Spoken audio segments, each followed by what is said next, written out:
যে CNG rate ছিল 40 টাকার নিচে। এখন সিএনজির দাম বাড়তে বাড়তে এটা 90 টাকার উপরে নিয়ে গেছে। পেট্রোলের দাম বাড়ছে, ডিজেলের দাম বাড়ছে, এখন রান্নার গ্যাসের দাম বাড়ছে, সিএনজির দাম বাড়ছে, কিন্তু বেতন বাড়ছে কি? যে সিএনজি এবং পিএনজি, ত্রিপুরার যে সিএনজি এবং পিএনজি, এটা ইরান থেকে আনতে হয় না, এটা দুবাই থেকে আসে না, সৌদি থেকে আসে না, ত্রিপুরার মাটি থেকে উত্তোলিত গ্যাস, এটাই পাইপ দিয়ে বাড়ি বাড়ি রান্নার গ্যাস হিসাবে, পাইপলাইন ন্যাচারাল গ্যাস, পিএনজি আর সিএনজি অন্য জায়গায় হতে পারে, বাইরে থেকে আনতে হয়,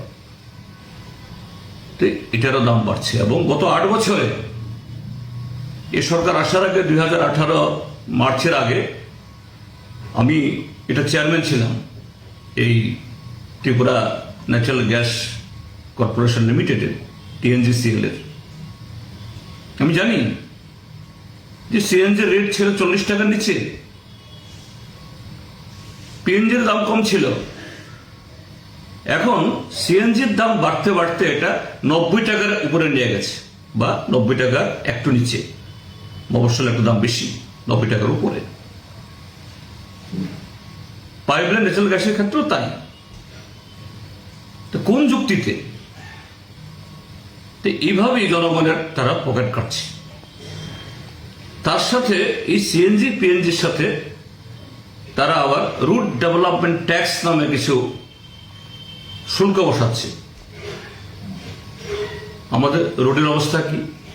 কি জাতীয় সড়ক, কি রাজ্যের সড়ক, কি গ্রামের সড়ক? একটু বৃষ্টি হলেই যে রাস্তাঘাটে যেন পুকুর হয়ে যায়, ধান ক্ষেত হয়ে যায়। তো এই যে জনগণের মাথার উপরে বোঝা, পেট্রোলের দাম বাড়ছে, ডিজেলের দাম বাড়ছে, এখন রান্নার গ্যাসের দাম বাড়ছে, সিএনজির দাম বাড়ছে, কিন্তু বেতন বাড়ছে কি? গ্রামে গঞ্জে যারা কাজ করছে এদের মজুরি বাড়ছে কি? কাজ দেওয়া হচ্ছে কি? কর্মচারীদের বেতন দিয়ে বাড়ছে কি? ঠিক আছে, পিএনজির দাম বাড়ো, তার সাথে মিলিয়ে আলু, পেঁয়াজ, তেলের দামও বাড়ো, বেতনও বাড়ান। মন্ত্রীরা, এমএলএরা, বিধায়করা তারা নিজেদের সুবিধা করে নিয়েছেন, আর অবৈধভাবে বকলমে তো কি হচ্ছে ত্রিপুরার মানুষ দেখছেন। তো তারা কিভাবে এটা সামলাবে?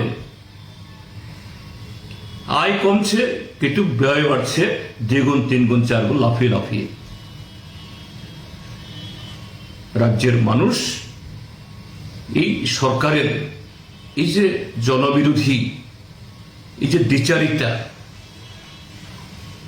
আমেরিকার সাথে সখ্যতা করতে গিয়ে মোদী সাহেব ওই ইসরায়েলে গিয়ে ইসরায়েলকে বাবা ডেকে আসলেন, আর সেই বাপ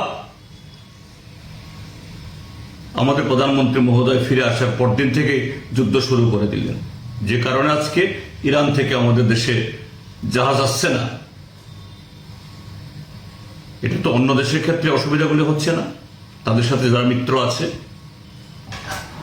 তো কেন যে সাম্রাজ্যবাদীর প্রতি সমাজের সখ্যতা, আরেকদিকে একচেটিয়া পুঁজির সাথে আমাদের পদলেহনের কারণে কেন এই দেশের 140-45 কোটি খেটে খাওয়া মানুষ এই বোঝা বহন করবে? এর বিরুদ্ধে সমস্ত অংশের মানুষকে সোচ্চার হওয়ার জন্য আমরা আহ্বান জানাচ্ছি।